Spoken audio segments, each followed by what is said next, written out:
Chers amis, bonjour. Je viens aujourd'hui vous rendre compte de mon activité parlementaire dans le domaine de l'éducation de ces derniers temps. À l'occasion des questions orales sans débat, que vous pourrez suivre en ligne si vous voulez, j'ai interrogé le ministre Geffray directement sur l'état du système éducatif.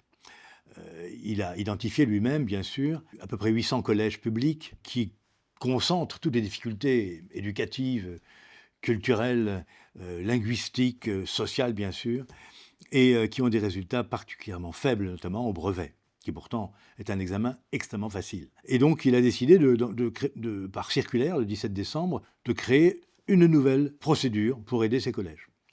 Or, il se trouve que la plupart d'entre eux sont en réseau d'éducation prioritaire et que le ministre a déclaré, il y a quelques semaines de ça, qu'il ne réformerait pas l'éducation prioritaire, qui est dans le même état qu'elle était il y a 11 ans. Et tout le monde sait que le modèle actuel est totalement obsolète. Le ministre, d'ailleurs, vous pouvez le vérifier, m'a dit lui-même que le modèle était obsolète. S'agissant de la carte d'éducation prioritaire, nous sommes tous d'accord pour dire qu'elle est obsolète. Il n'y a pas de doute là-dessus. On a 1097 réseaux, 365 en REP+, 732 en REP, et nous avons des évolutions à la fois sociales, territoriales, etc., qui sont intervenues depuis plus de 10 ans et qui rendent nécessaire sa révision. Et donc je l'interrogeais, je lui dis, mais qu'est-ce que vous faites? En fait, vous ne faites rien. La vérité, c'est que le ministre, malgré toutes ses qualités personnelles, que je reconnais volontiers, et sa courtoisie, expédie les affaires courantes. Il n'a rien à proposer pendant 14 mois. Nous allons encore attendre pendant 14 mois avant que quelque chose de sérieux ne soit entrepris pour redresser un système éducatif qui va à volo. Savez-vous que la direction du Trésor de Bercy, du ministère de l'économie et des finances, on se demande ce qu'elle a à voir là-dedans. Eh bien, la direction du Trésor a sorti récemment une note pour s'alarmer de l'effondrement du niveau des élèves à la sortie de l'école. Et si la direction du Trésor s'en alarme, elle ajoute même que cela se mesure.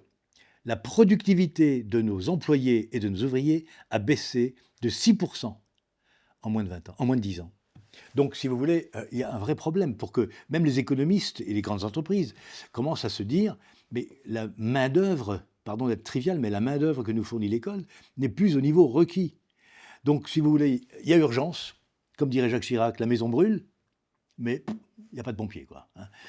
Pendant 14 mois, on va faire des circulaires, on va nommer des hauts fonctionnaires et on va expédier des affaires courantes. Donc, je lui ai dit, poliment, mais je lui ai dit fermement, il m'a expliqué en réponse, vous verrez, qu'il ne peut pas, qu'il n'a pas le temps de réformer l'éducation prioritaire parce qu'il faut s'occuper de la mutation des personnels. La difficulté que nous avons, parce que très honnêtement, si avec moi, je serais évidemment déjà parti dans cette révision, mais la difficulté que nous avons, c'est que nous devons respecter un calendrier contraint. D'abord, nous avons un calendrier politique. Ensuite, nous avons un calendrier budgétaire et humain. C'est que tout simplement, pour qu'il y ait révision de la carte, il faut que les mouvements des professeurs puissent avoir lieu en connaissance de cause. Ce qui reviendrait pour moi à préempter un débat démocratique qui doit avoir lieu, à mon avis, en 2027 sur la carte d'éducation prioritaire, en l'arrêtant par anticipation. Ce qui est tout simplement infaisable dans les conditions actuelles. Et donc, pour terminer sur ce point, je vais lancer les travaux qui vont préparer le terrain. Ce travail sera donc un travail qui sera mené cette année, de prospective, si je puis dire, qui permettra à l'équipe qui arrivera en 2017, si elle le souhaite, de s'en emparer, d'appuyer sur le bouton. Je vous remercie.